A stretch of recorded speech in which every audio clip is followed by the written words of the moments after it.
Good morning. It's currently I think like 11 or 12 and I tested positive for COVID yesterday and hence I am in quarantine. And honestly, so yesterday I spent the whole day here at home just, mostly sleeping I guess and reading a lot, and I've been doing very good because this is my second time having COVID. I'm vaccinated 3 times and I got it last summer before I got my booster, and now it's the second time. And my first time having COVID was terrible. Like, I was extremely sick. I couldn't breathe for like 4 days. It was the most terrifying disease I have ever had in my life. So yeah, this time I'm just a bit sick. You can hear it in my voice. I don't feel super strong. I'm sleeping a lot, but I feel quite fine, which makes it very exciting for me that I can stay at home, do nothing essentially, kind of focus on myself and thinking and writing and painting. Like, I haven't painted in so long. I want to paint today.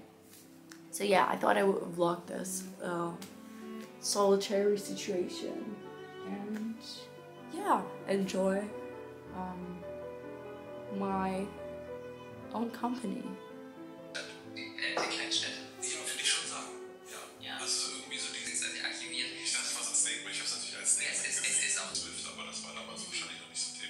Nein, und mit meiner Inspiration musikalisch tatsächlich gar nicht so richtig, dass ich gewusst hätte, dass das mal eines, als ich, aber ich war so, ich wollte mein Zimmer. I just had breakfast, and before I can paint or do anything really, I have to clean up my workspace.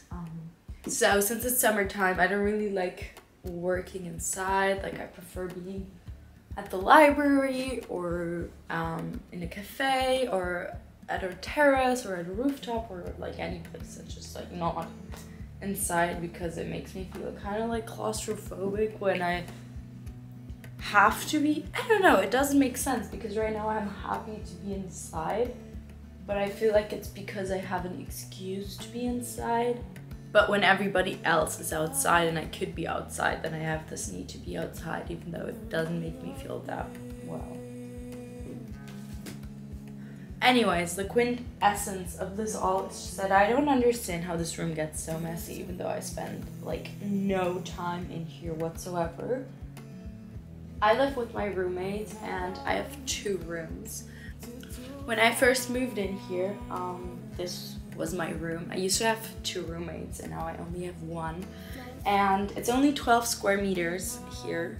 So there was 1 bed, 1 closet, and this little hanger, I don't know how to say that, but this little thing where you can hang your clothes, and it was completely full. Like, there was no way to walk. It was very tiny. Last year my 1 roommate moved out and I immediately said I would be willing to pay 2, because here in Berlin it's very, very hard to find an apartment or even find roommates. It's just like every big city.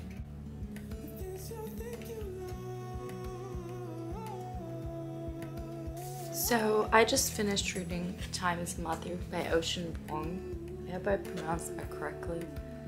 It's his 2nd poetry collection. He wrote 1 novel in between, and I think it's called On Earth We're Briefly Gorgeous. His novel is definitely on my to-be-read list now after reading his poetry collection. At first I wasn't so convinced, but I think I just have a natural bias towards Instagram famous poetry, I guess, and I feel like every dark academia literature girly out there feels the same way. Like, we all think we're way better than the Instagram poets. I think Rupi Kaur has created this kind of I'm not like other girls phenomenon for literature girlies, that we all think that her poetry is so terrible that we're just in a way like better because we read I guess more accomplished or more classic work. I am no exception. And I can find the first poem where I was like, okay, no, wow, this man really can write. I think I cried, I'm not sure. I started reading this yesterday. It was The Last Prom Queen in Antarctica. I was very much blown away by this poem.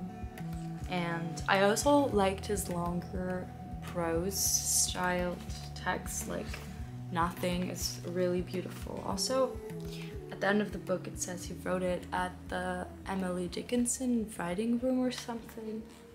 Like some kind of literary foundation has Emily Dickinson's real room where she wrote, and he went there to write. Stylistically, the strongest text of this book to me was Künstlerroman.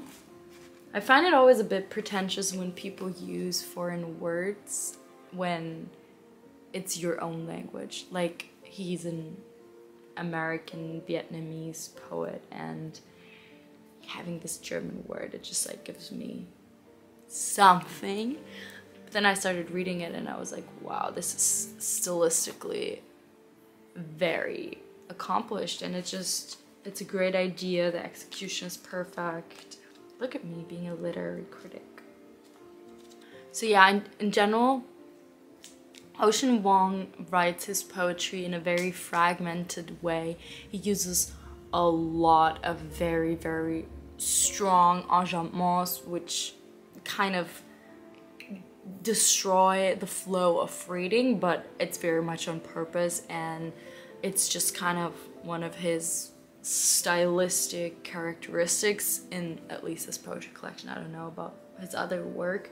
Sometimes I loved that and sometimes I really, really hated it, but I don't know, maybe that's just not for me or not for everybody.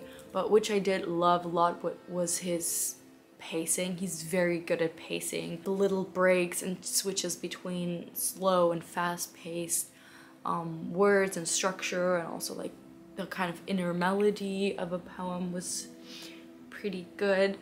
And in general, just the way he writes about death, because this is about his mother who passed away. That's why the book is called Time as a Mother. And it just deals with death and grief and how to live after and with grief. And it's beautiful, certainly. So this was good. And then I just started a favorite, The Secret History. I think this book is very smart in the way that it's written and the topics with which it deals with. Because the narrator, he's written in a very relatable way. You know, he's a young kid and he gets to this university and he doesn't know a lot of things. He hasn't really had a classical education and he doesn't understand a lot of things, even though he is very smart. So the people who read it can really relate to him entering this extremely academic world and this very elitist, high-class education kind of world that a lot of dark academia girlies, or just people in general, aspire to find or encounter or be a part of. What I really like about it, and I'm just at the beginning, is how Donna Tartt, how she really puts in their academic conversations. It's not like Hermione where, you know she's smart, but you just know she's smart. You don't really ever get to know in depth what she is really learning, except for, when she uses her knowledge to, I don't know, save the wizard world. But here it's really pages of academic discussions, and they're more advanced and more aesthetically pleasing to read. They are more, I don't know, kind of like preppy and perfect than what I encounter in my university classroom discussions, but they are in a way similar. And I think that's quite powerful, because people who maybe don't have the chance to study classics, or who don't have the chance to study literature, who are too young, too old, who are doing something else, can kind of get into this mode of deep thinking about the world, about ideas, about where we come from, about philosophy. And this book, I kid you not, I know why TikTok is obsessed with it. I know why the dark academia girlies are obsessed with it. It's cool, it's smart, This book is really cool so far. And I've been kind of in a reading slump with Valley of the Dolls. Like, it's so Lana Del Rey vinyl. Oh my god, I hate my brain. But no, it's very like aesthetically pleasing, and I feel like it's kind of like a TikTok-y book. But I don't know, like I'm like 8 pages farther than in this one, and I feel like they're like the same, like there's the same amount of text on each page. And I've been reading this for like 2 weeks. Like, I'm so slow with this one because it's just, I don't know, it's just not really catching me. Either way, I totally understand why everybody and their mother is obsessed with this, especially the dark academia girlies. So yeah, I think that's a very cool book so far.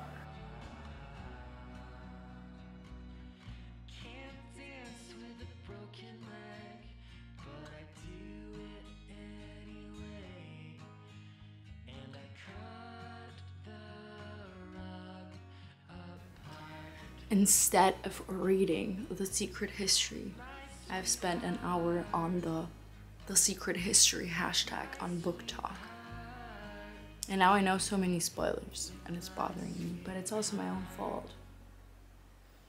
I'm gonna go back to reading.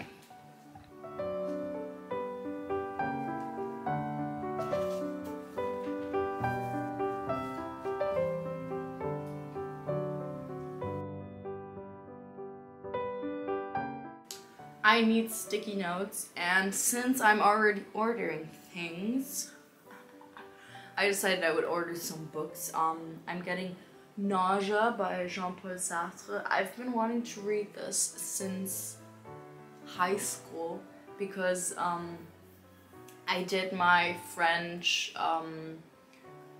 final exam, my French Abitur, about existentialism and Sartre and Beauvoir. And that was the time where I started studying their works, but it was about huis clos, about, what's it called in English? No Exit. Yes, it's called No Exit, a play. So yeah, I'm getting The Woman Destroyed by Beauvoir. I'm also getting Cleopatra and Frankenstein, and I'm thinking about finally getting The Seven Husbands of Evelyn Hugo. I want like half of it to be like somewhat academic and then half of it to be just like pop culture book talk reads because I'm obsessed.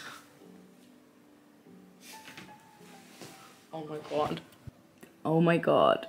It's the #1 bestseller in the category divorce. That's kind of terrifying. 3 books and sticky notes for 50 euros. That's so steep. So it turns out my boyfriend has COVID too.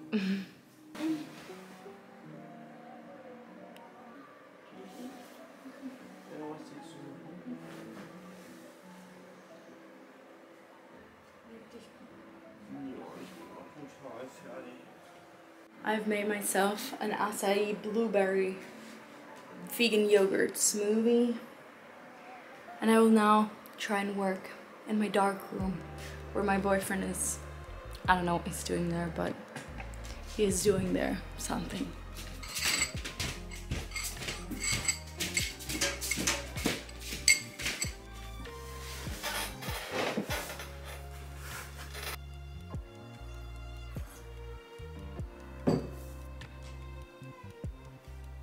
My battery is about to die, but I just showered even though it doesn't really look like it, and I braided my hair. Again, this time French braids. Yeah, I decided to do uni work, which is great. I have 2 pages already on the topic of apocalypse and 2 poems called Weltende, which translate to World's End, I guess. It's very interesting and it's actually a lot of fun. It's just very hot. This is why I brought this little fan, which turns and gives me a lot of comfort. But yeah, this is what I'm gonna do for the rest of the day, and I think I'm gonna end this little COVID vlog here. I hope you enjoyed it. I had a great week. What can I say? Maybe if you are feeling a little off and overwhelmed with summertime and everything going on, maybe you can take a day or two if you don't have COVID and just kind of like chill, do some things at home that you enjoy. I have the big problem that I usually don't do this because of FOMO and because I don't allow myself that type of luxury, I guess. And I feel like this week really taught me to appreciate being at home, appreciate being calm, kind of like say no to things that I would like to do but more in a superficial way. Like I just want to do it, so I did it, not because I actually want to go out all the time. And yeah, that's been very beautiful. And I mean, just because it's summer, it doesn't mean that you have to live the TikTok overly saturated ad like music and 7,000 videos cut in like 1 second together type of life, because life doesn't really feel like a TikTok or a movie most of the times. And sure, summer can be so fun and like active.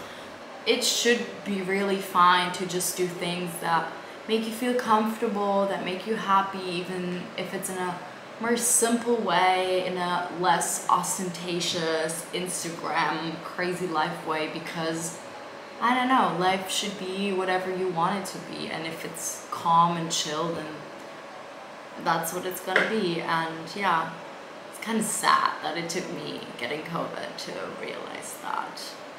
But I feel like it's kind of like an ongoing realization. It's not something that I now know or didn't know, you know? It's just you have to constantly remind yourself to take care of yourself.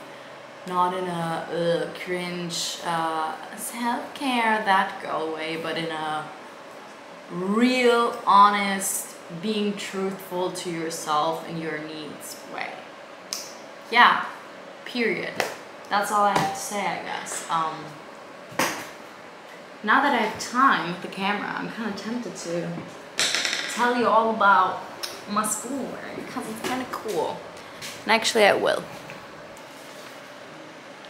So these are the 2 poems, and as you can tell, they're heavily annotated. I'm not sure which one I prefer. I actually analyzed this one in high school, so I thought I would prefer this one, but now I'm tending towards Miss Else Lasker Schuler. She's an icon. She's a cool expressionist, very early expressionist poet. And yeah, she just kind of rocks, I guess. But so far, all I've written is about death and destruction, the end of the world, the apocalypse, heaviness. Yeah, a lot of death. It's kind of fun. I honestly love it. What can I tell you?